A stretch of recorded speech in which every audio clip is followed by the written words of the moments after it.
I'm Dr. Nina Vyas. I'm a fertility specialist. We have Tara here as well, who's one of our it leads in our central billing office at Pinnacle Fertility. And she is here to talk about our insurance, or just insurance in general, and how it covers and what it doesn't cover. And then we have Natalie from Gaia, who's a Gaia representative, who's going to talk about what Gaia offers, how Gaia really bridges the gap between what lacks in insurance and or really when insurance is lacking for patients, and what they're really doing to help bridge that gap. We really hear a lot about our eggs getting older, right? And unfortunately, so much about infertility has to do with the woman's egg age. Women, we were born with all of the eggs that we were ever going to have. And just like all the other cells in our body, they are prone to the same oxidative stress and damage that occurs to all of the cells. And I got this question from one of my patients this afternoon, thinking like, what can I do to improve my egg quality? Should I take time off? Should I try to really do all these supplements? Should I do all these things?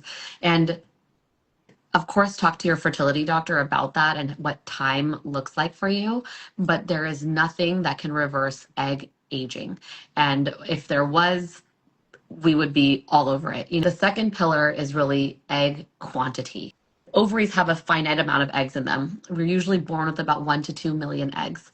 By the time we hit puberty, it's already in the hundreds of thousands. So imagine how many eggs are already being lost. So that fertility question has a lot to do with just how many eggs are you releasing? Are you releasing one egg every month? And how old are you, right? That's a really important two pillars to think about women's fertility. And the third pillar of fertility has to do with men's sperm and sperm quality, sperm age. You always want to do a semen analysis. If something is abnormal, usually the next step is to repeat a semen analysis. Because men are making sperm every single day, there can be a difference from even week to week. And so we do a repeat semen analysis. And if there is still persistent abnormalities, we then refer to a male urologist, or a male version of me, essentially, who's able to take care of the male partner. And the fourth pillar is really the uterus, right? This is where the embryo is going to grow. We need to make sure that the fallopian tubes are open. And the fifth pillar is really endocrine, meaning all of your hormones, your thyroid, prolactin, vitamin D, making sure that the FSH and LH levels that your brain is releasing is really talking to your ovary, which is making the estrogen and the progesterone. I'll, pass it over to Tara now to talk about insurance. One of the main things that my team does is we are the ones who are fighting with the insurance company, helping as much as we can to try to get coverage for as much as we can for you. There is a misconception sometimes that just because you have insurance means that you're going to have coverage. And that's not necessarily always the case. I would say in most cases, that testing that Dr. Vyas was talking about, the blood work to test your AMH, the uterine examination to see if there's polyps, if there's any blockage in your tubes, the semen analysis, those are typically covered under most insurance plans. You may have heard like mandated coverage. I live in a state with mandated coverage. And while there are states that do have fertility coverage mandated, it varies from state to state. So there are about 20 states that have some sort of fertility coverage mandate. Again, it doesn't mean that they'll cover IVF. Some of those mandates are just that they cover a diagnosis. So you really have to understand very specifically what is covered by each state. The other thing that I think is important to note is even if you do live in a state that mandates coverage for IVF, it doesn't necessarily mean that your particular insurance plan has the coverage. So some states, it depends on whether you have somewhere between 50 and 100 employees in that employer plan in order for them to cover. If you have below that, they do not have to cover. If the plan is self-funded versus fully funded, that's also something that would change coverage. The best way to find out whether you have coverage is to go directly to your HR department. That's always something that that we recommend. Of course, we here at Pinnacle are going to help you go through your benefits as well. And if there is no coverage, there are ways to talk to your HR department to help get coverage or to talk about coverage. And then we always recommend that you call your insurance company specifically and ask them whether you have coverage, and not just, do I have fertility coverage, but really specific questions. We have a lot of different options and solutions and partners that we partner with to help you get either the coverage that you need or help you finance the money that you'll need to cover some of those services. So Natalie, I will go ahead and pass it over to you so you can talk a little bit about some of the packages and some of the services that Gaia offers. So yeah, I'm a member advocate here at Gaia. So kind of the first person that a lot of patients will meet when they're referred to us.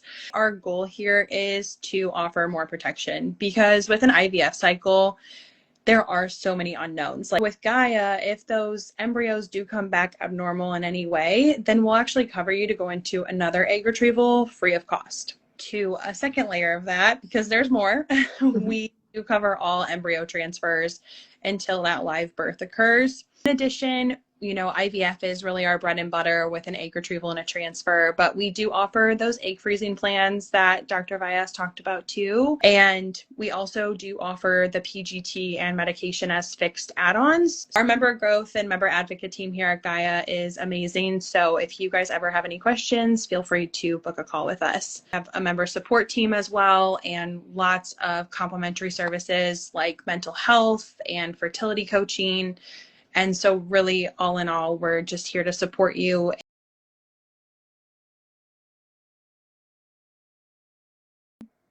Some questions here. How is Gaia different than a loan? So with a loan, when people do finally have to swallow the cost of IVF in the States and like what that looks like, their first question is, how do we pay? How are we going to afford this? With Gaia, again, it's offering that protection. Instead of paying the clinic for one cycle and one transfer, we have just more protection for another egg retrieval and another transfer if needed. In addition, we do offer some financing options. So just depending on kind of where you are, we're always happy to talk about it and look into options for you. All right, another question that came up: can you purchase a policy without an insurance or without an employer sponsor? And yes, you can. Any patient who's going through IVF that is with one of our partner clinics and the partner or the clinic is willing to work with you, then so are we. So we don't really have any criteria or requirements. Tara, do all Pinnacle clinics accept Gaia? Yes, all of our clinics, Yeah. Gaia, as soon as we onboard a new clinic, that's one of the first things that we try to do because Gaia is very popular with our patients. So our patients do love Gaia. So can you have a loan to pay for Gaia? Yeah, Like so through like a fertility loan company? so Gaia does offer different payback options for their packages, and I would Okay. say that Within Gaia itself. and I would Okay. say the majority of patients do qualify. I mean, there's obviously different, qualifications, but we're usually able to have some sort of package with Gaia. Mm-hmm. Our financial counselors are, looking at if there is insurance, how we can get as much covered by insurance as possible. So when we, connect with Gaia, it's really only paying for services that can't be covered by insurance.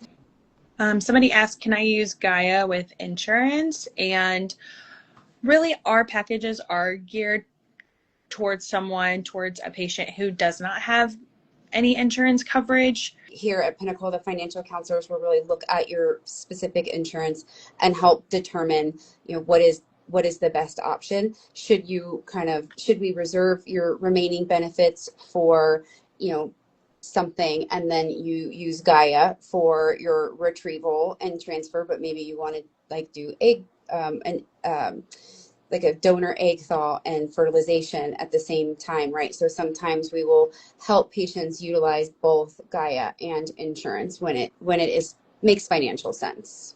And Yeah. Tara, can you talk about our financial counselors and how they're assigned to patients too? I think that's would be helpful Yeah, for sure. people to know. I do want to also add that we now also have a scheduling function where Gaia can schedule directly with Pinnacle. So if you are contacted, if you do connect with Gaia and decide, yes, I'm ready to move forward, they can help you get scheduled for a new patient appointment as well.